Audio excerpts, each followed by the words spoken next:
Hola.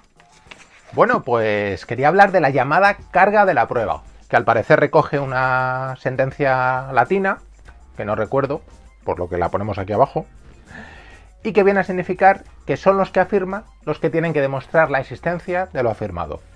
Vale, esto se suele, en ciertos ámbitos sobre todo, se suele decir los que afirman algo extraordinario. Bueno, hablando ya de creencias sobrenaturales, de Dios.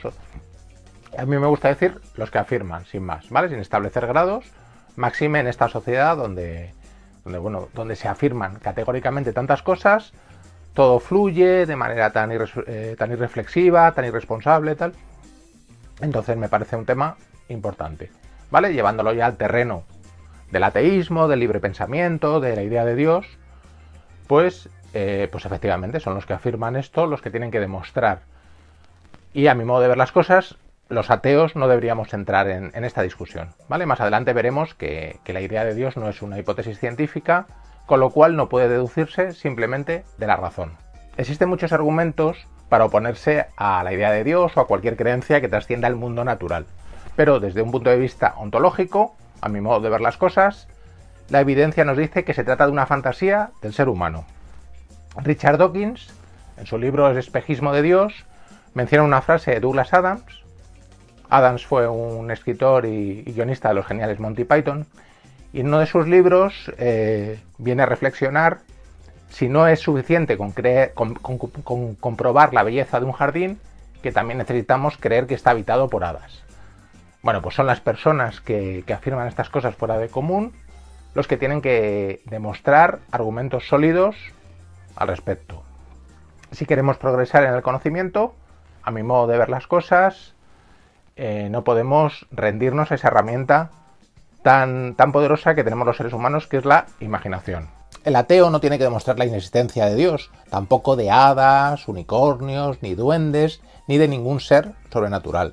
Simplemente se descarta la afirmación positiva, se respalda la afirmación negativa por la falta de evidencias a favor de la existencia de este tipo de seres sobrenaturales. La lógica nos dice que es mejor prescindir de todas estas creencias sobrenaturales, no por una mera cuestión intelectual o ontológica, sino por las implicaciones que tiene en nuestra vida terrenal, en nuestra vida cotidiana. Russell, ya en 1910, en cierto artículo, realizó su conocida analogía sobre la existencia de Dios, hablando de una tetera que existiría en cierto lugar del cosmos, ¿no?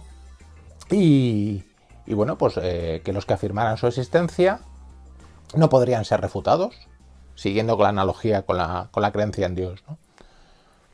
Pero si viniera a sostenerse algo así como que la creencia en la tetera es una presunción intolerable por parte de la razón humana, pues seguramente la mayoría de las personas pensarían que estamos sosteniendo una sandez sobresaliente. Continuaba Russell en su analogía, diría, pero si la creencia en la tetera formara parte de libros antiguos, se pensara que es una verdad sagrada, formara parte incluso de nuestro sistema educativo como algo incuestionable, tal, bueno, pues ahí se invertirían los términos y serían los que criticaran su creencia, los que respaldaran la afirmación negativa, los que serían tildados de excéntricos. El autor de ¿Por qué no soy cristiano?, siempre tan lúcido y a la vez tan sencillo en sus planteamientos, venía a decir que la teoría de la tetera simplemente no corresponde al terreno de lo científico. No puede demostrarse su veracidad, no es una hipótesis falsable, si queremos expresarlo en términos más técnicos. Pero la sensatez nos dice que deberíamos descartar su existencia. Venía a decir que lo mismo tendríamos que hacer con la idea de Dios. En la actualidad existe cierta controversia recurrente, a mi modo de ver las cosas, falaz, sobre lo que es considerado o no conocimiento científico. Hay que recordar que cuando hablamos de tal cosa, se trata del intento continuo de confirmar la validez de las hipótesis establecidas. Solo cuando se logra de manera fehaciente, sin que haya contradicción entre los fenómenos observados, podemos reconocer su validez.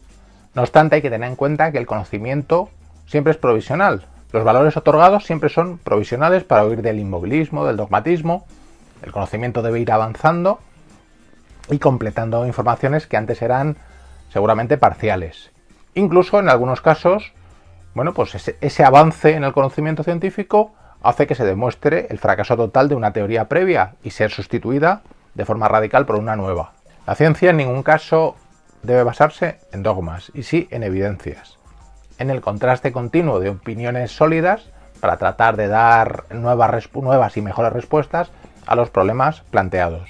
No quiero acabar este vídeo sin recordar que siempre es mi intención lanzar estas reflexiones sobre el conocimiento científico sin dejar de lado la mejora continua en la existencia humana, en la sociedad.